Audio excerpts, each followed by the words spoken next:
যতই বিশৃঙ্খলার চেষ্টা করুক ফ্যাসিবাদী শক্তিকে দমন ও প্রতিরোধ করা হবে বলে জানিয়েছেন স্থানীয় সরকার উপদেষ্টা আদিলুর রহমান।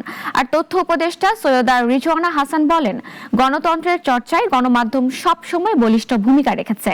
নতুন মন্ত্রণালয়ের দায়িত্ব পাওয়া বেশ কয়েকজন উপদেষ্টা নিজ নিজ দপ্তরের ঊর্ধ্বতন কর্মকর্তাদের সাথে মতবিনিময়কালে এসব কথা বলেন। অলিল রনির রিপোর্ট। দুই উপদেষ্টা আসিফ মাহমুদ ও মাহফুজ আলমের ছেড়ে দেয়া মন্ত্রণালয়ের দায়িত্ব নতুন করে বন্টন করে অন্তর্বর্তী সরকার। তথ্য মন্ত্রণালয়ের দায়িত্ব পেয়ে প্রথম দিন সচিবালয়ে সকল বিভাগের কর্মকর্তাদের সঙ্গে মতবিনিময় করেন সৈয়দা রিজওয়ানা হাসান। পরে কথা বলেন গণমাধ্যমের সঙ্গে, জানান মানুষকে ভয় দেখাতেই এ ধরনের আক্রমণ করা হচ্ছে। মানুষ যত নির্বাচনমুখী হচ্ছে, নির্বাচন নিয়ে সরকার যত স্পষ্ট অবস্থানে যাচ্ছে, ততই নির্বাচনের পরিবেশ ভীতিকর করার উদ্দেশ্যে এই কাজগুলো করা হচ্ছে। আমাদের পক্ষ থেকে আমরা স্পষ্ট বলতে চাই যে নির্বাচনের যে তারিখ ঘোষণা করা হয়েছে, নির্বাচন সেই তারিখই হবে। অপচেষ্টা যে থাকবে, 16 বছরের স্বৈরাচারী শাসনের যে ফুটপ্রিন্টটা রয়ে গেছে, সেটার কিছু কিছু আউটকামই এগুলো। এরপর নতুন দায়িত্ব পাওয়া আসিফ নজরুল আসেন যুব ও ক্রীড়া মন্ত্রণালয়। কর্মকর্তাদের সঙ্গে পরিচিতি পর্ব শেষে গণমাধ্যমকে তিনি জানান, 2 মাস খুব অল্প সময়।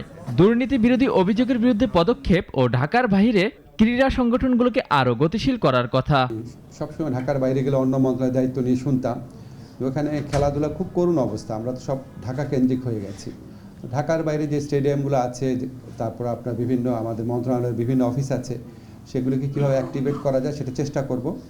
এর পরপরই নতুন দায়িত্ব পাওয়া আরেক উপদেষ্টা আদিলুর রহমানও আসেন স্থানীয় সরকার মন্ত্রণালয়। তিনিও কর্মকর্তাদের সঙ্গে পরিচিতি পর্ব শেষে জানান, যারা নাশকতা তৈরির চেষ্টা করছে সেই ফ্যাসিবাদী শক্তিকে প্রতিরোধ করা হবে। ফ্যাসিবাদী শক্তির যারা রেমনেন্টস দেশে আছে, তাদের দমন করব, তাদের প্রতিহত করব। জুলাই অভ্যুত্থান, জুলাই বিপ্লবের যারা যোদ্ধা, তাদের পাশে দাঁড়িয়ে এই সরকার বাংলাদেশের জনগণের স্বার্থ রক্ষা করবে। জুলাই যোদ্ধাদের পাশে দাঁড়িয়ে সরকার ও জনগণের স্বার্থ রক্ষা করা হবে বলেও জানান এই উপদেষ্টা।